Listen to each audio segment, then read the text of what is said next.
Former FBI Director James Comey begins promotion for his new tell-all book. Allies of the president and Mr. Trump himself are taking aim with a coordinated campaign. Political analyst John Keller has a closer look at the focus and the facts.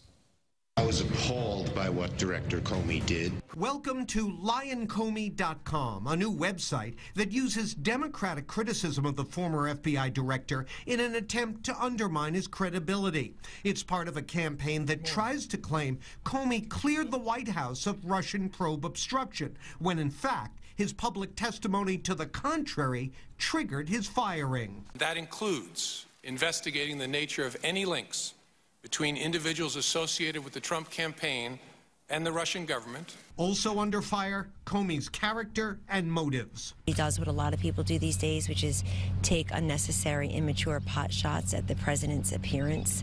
And I suppose that's a good way to sell a book, but it's no way to comport oneself. As political dialogue goes these days, that's standard fare. But in a tweet this morning, the president took things to a new level, calling Comey not just a leaker and liar, but also a weak and untruthful slime ball.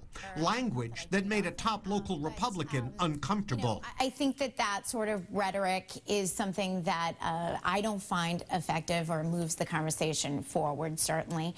And I wouldn't be advocating for that type of discussion. But that's where it's headed as the president's allies react to the Comey book's attacks, like this passage comparing Mr. Trump to a mob boss with scorched earth rhetoric of their own. It's the moment liberals, the Trump-hating press have been so anxiously waiting for. Now, it's always been a staple of the Trump playbook that when critics hit him, he punches back 10 times harder. But it might be time to tweak that playbook, because it's likely the nasty back and forth with Comey, instead of changing any minds, will wind up being yet another distraction from the stories the Trump White House would prefer to be telling. Paula, Liam? John Keller, live in studio tonight. John, thank you.